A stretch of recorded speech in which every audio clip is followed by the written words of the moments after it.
Untuk peserta terakhir dari MI, jenjang MI, Bapak Nasrullah Huda dari MI Nurul Ulum Propo. Berapa menit? Berapa menit? Maunya berapa menit, Pak? Tuntutan 5 menit. 5 menit, siap.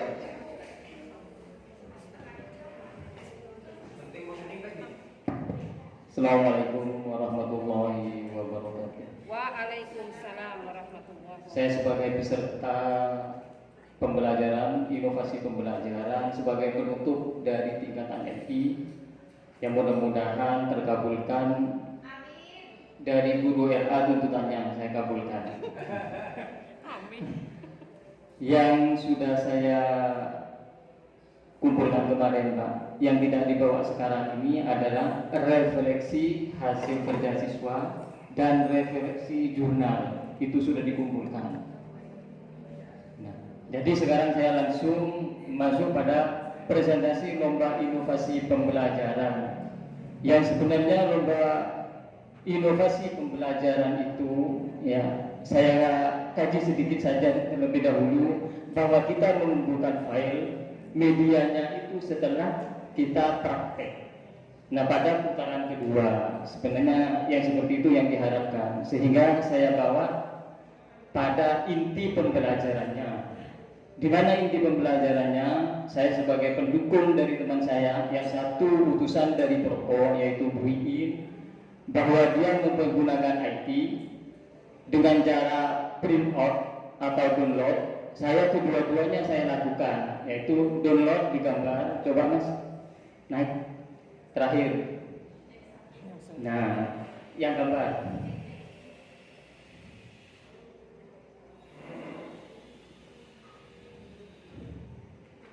Terakhir di gambar.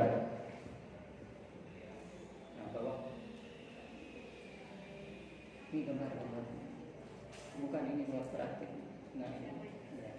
Nah, inilah inti pembelajaran atau kegiatan inti pada pembelajaran melalui pembelajaran di book, dan ada media langsung, yaitu media otentiknya atau media dua dimensinya atau satu dimensi berupa gambar. Nah, di sini kita mengadakan kegiatan terhadap siswa, yaitu siswa sebelum masuk pada pembelajaran, yaitu siswa masih diberi stimulus atau rangsangan terlebih dahulu tentang kegiatan pembelajaran masalah perkembangbiakan pada tumbuhan pada pelajaran sebelumnya, yaitu secara vegetatif, baik vegetatif alami atau vegetatif buatan.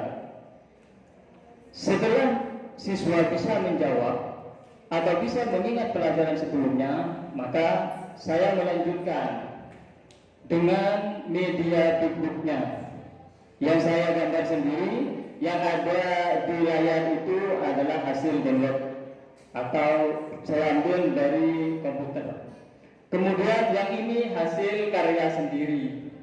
Nah, di sini mungkin Bapak sekilas melihat bahwa ada sesuatu gambar yang berbeda. Nah, tujuan dari pembelajaran inti saya, mengapa ada tumbuhan yang saya kasih warna biru, mengapa ada yang warna hijau atau hijau kecoklat-coklatan. Ini merupakan sebuah rangsangan terhadap siswa, apakah siswa itu bosan atau tertarik dengan media yang saya sajikan. Nah, ini proses pertumbuhan dari biji sampai penyerbukan. Ini yang dinamakan dengan, yaitu perkembangbiakan secara generatif, masuk pada inti pembelajaran di RPP yang saya tampilkan sekarang ini. Namun sebelumnya siswa diberi stimulus sebuah rangsangan pertanyaan yang hanya dirasakan oleh siswa adalah membakar jagung atau merebus jagung. Itu hanya tidak tahu asal usul, yang penting sudah menjadi jagung yang bisa dikonsumsi. Sehingga tugas kita selaku guru, nah dengan adanya RPP perangkat pembelajaran, maka siswa tahu asal mula dan mempraktekkan. Sehingga yang saya lakukan pada kegiatan ini bukan hanya sekedar memberikan gambaran melalui media gambar, tapi kita di pelosok atau di desa, yaitu di Kecamatan Berpo, tepatnya di Desa Candiburu, itu memang taraf hidupnya, lingkungan di situ adalah bertani. Sehingga ada strategi mengajar saya, selain di kelas, tidak monoton di kelas, maka guru harus memodifikasi dengan cara menginovasi siswa, mengajak yang dinamakan, kalau saya beri nama pojok tani. Jadi siswa diajak pada waktu tetangga bercocok tanam, sekaligus siswa membawa, karena saya konfirmasi dengan lingkungan sekitar. Kapan Pak panjenengan mau bertani menanam jagung? Sekarang ini menjelang musim kemarau Pak terakhir. Nah, baru siswa juga selain dipraktekkan, mulai dari praktek di IPA, di pelajaran sains, maka saya mempraktekkan membawa menggiring siswa ke alam, yaitu ke ladang. Nah, yang diuraikan di sini mulai dari biji jagung. Ya, biji jagung itu agar lebih cepat, yang dulu atau zaman kuno petani-petani dulu itu langsung menanam jagung. Sekarang mari kita coba anak-anak membawa jagung berapa biji, dan medianya yaitu media bekas, yaitu botol, gelas mineral, air mineral. Nah, di dalamnya diisi dengan kapas atau kayu tisu yang dibasahi. Kalau di gambar ini sekaligus ya bentuk gambar media yang dicantumkan di gambar ini agar siswa memadukan dengan kegiatan di kelas dan di luar kelas. Sampai pada proses 3 hari, 4 hari, 1 minggu, ya bahkan sampai pada muncul serbuk sari. Nah, ini akhir dari kegiatan sampai kok pohon jagung itu berbuah. Nah, sebelum menjelaskan tentang proses, yaitu proses penyerbukan, maka saya membuat strategi agar tidak monoton di dalam kelas. Di videonya juga ada Pak. Dengan cara siswa diberi kopiah dengan macam-macam, mulai dari serbuk sari ke kepala putih, kemudian mendemokan di depan kelas bagaimana terjadinya penyerbukan secara alami. Ada siswa yang diberi topi dengan tulisan angin, ada siswa yang diberi topi dengan tulisan serbuk sari, ada kepala putih, sehingga dibuat demo di depan kelas. Kemudian yang pakai angin, apabila sudah diberi start penyerbukan, maka siswa yang pakai topi dengan tulisan angin, dia akan berhembus menggoyang serbuk sari. Serbuk sari jatuh ke kepala putih, sehingga sampai terjadi pembuahan atau menjadi bakal biji. Kemudian di gambar ini menjadi sebuah barang yang bisa dikonsumsi. Terakhir dari pembelajaran ini, yaitu Pak Hasbullah memberikan kesempatan kepada siswa untuk bertanya apa yang belum dipahami atau apa yang sudah diterima, dengan cara membuka. Namun media refleksinya saya berikan kertas masing-masing siswa dengan pola yang berbeda. Ada yang berpola perahu dengan kertas warna-warni untuk merasakan daya tarik siswa. Kemudian siswa memberikan sendiri penjelasannya, entah dibuat kelompok. Nah, kalau dibuat kelompok, di dalam video itu dicantumkan bahwa kita memadukan pembelajaran matematika, IPA, sains, dan kita berada di pesantren, sehingga cara membuat kelompoknya dengan cara bersolawat. Itu ada di video ya yang di YouTube-kan. Kemudian setelah akhir dari pembelajaran, maka dari pekerjaan siswa itu, yaitu kita membuat sebuah stimulus rangsangan terhadap siswa, bagaimana siswa itu bisa berani tampil untuk mendemokan hasil apa yang dia kerjakan, dipraktekkan di depan kelas dengan cara menyebutkan identitas diri, baik dari kelompok kemudian nama anggotanya. Baru setelah itu baru dijawab. Jawaban yang bagus atau mendekati sempurna, maka guru, namanya guru MI atau guru sekolah dasar, anak selalu dirangsang. Apalah tunjangan kalau tidak dirasakan oleh siswa juga. Nah, jadi saya menyempatkan diri untuk membelikan sesuatu yang bermanfaat, entah penggaris sebagai atau alat tulis.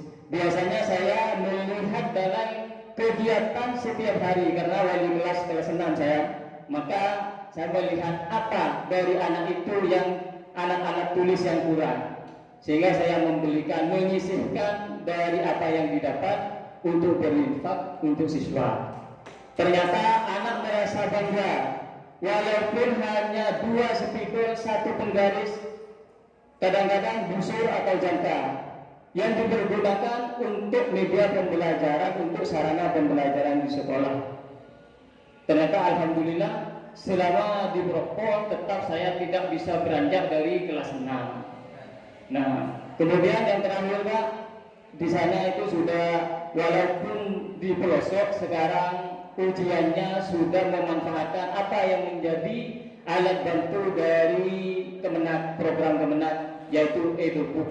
Itu dipergunakan untuk ujian PAS, ya, sampai ujian UTS pun juga dimanfaatkan. Jadi tidak menyia-nyiakan apa yang diprogramkan. Akhir dari pembelajaran, dari kegiatan inti, dari apa yang dijawab oleh masing-masing kelompok, kemudian ditutup dengan kesimpulan.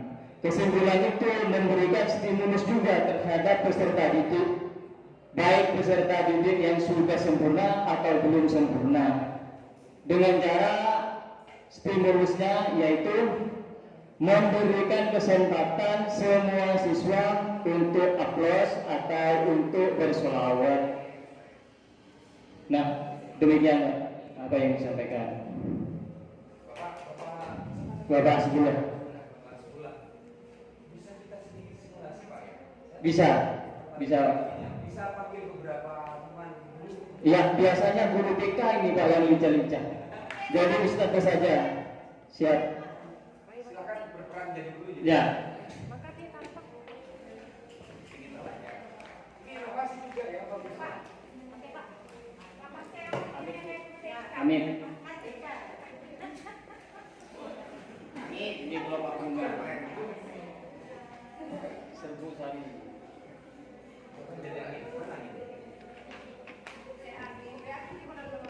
Angin ini ke Bogor jauh. Ini mahkota bunga. Jadi yang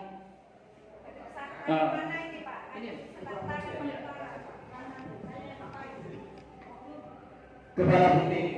Nah, ini kepala putih ada di tengah. Kurang 1. Ya. Nah, kalau kepala putih kalau bunyi nih, saya langsung berbuat nih. Ya, angin di sebelah timur Bu. Ya. Nah, di tengah kepala putih di tengah, kemudian serbuk sari mengelilingi, serbuk sari di pinggir, kelopak paling pinggir. Menghadap selatan mungkin. Menghadap selatan. Angin agak jauh. Angin jauh. Nah, kelopak bunga paling pinggir. Serbuk sari di dekatnya karena mau jatuh. Di sebelah timur biar bisa. Mahkota bunga bagian pinggir. Nah, mahkota baru. Ini kelopak bunga paling pinggir. Silakan Bu yang angin minggir Bu, menepi. Nah, apabila ada perintah angin berhembus, maka serbuk sari yang digoyang, sehingga serbuk sari membuai kepala putih jatuh ke tengah. Nah, serbuk sarinya apa? Serbuk sarinya karena sudah jatuh ke kepala putih, maka serbuk sarinya duduk. Nah, sehingga terjadi sudah penyerbukan atau yang dinamakan dengan perkawinan pada ya. Nah, secara generatif pada tumbuhan. Silakan Bu, siap Bu. Angin berhembus, digoyang Bu. Kalau seperti itu ada vitamin yang keluar juga. Nah, ya angin berhembus seperti ini Bu, angin berhembus. Nah, digoyang. Nah, menempel. Jadi digoyang. Ini yang namanya penyerbukan secara alami. Diulang, siap? Ya. Angin berhembus. Bukan ke kelopak Bu. Kelopak itu tetap lengket, tapi serbuk sarinya yang jatuh. Serbuk sari. Nah, bukan kelopak bunganya. Nah, ya seperti itu. Kalau siswa paham, Pak. Nah. Sekali lagi, angin berhembus. Tujuh serbuk sarinya terjun. Nah, baru ke putih. Inilah proses membuat kelopak bunganya tetap di posisi kelopak. Nah, seperti ini. Ya, kemudian siswa diajar juga pada proses penyerbukan pada tanaman jagung. Karena inti ini adalah tanaman jagung di kegiatan intinya. Jadi saya bawa ke ladang juga. Demikian demonstrasi tentang penyerbukan. Terima kasih Bu. Oh, makin tadi.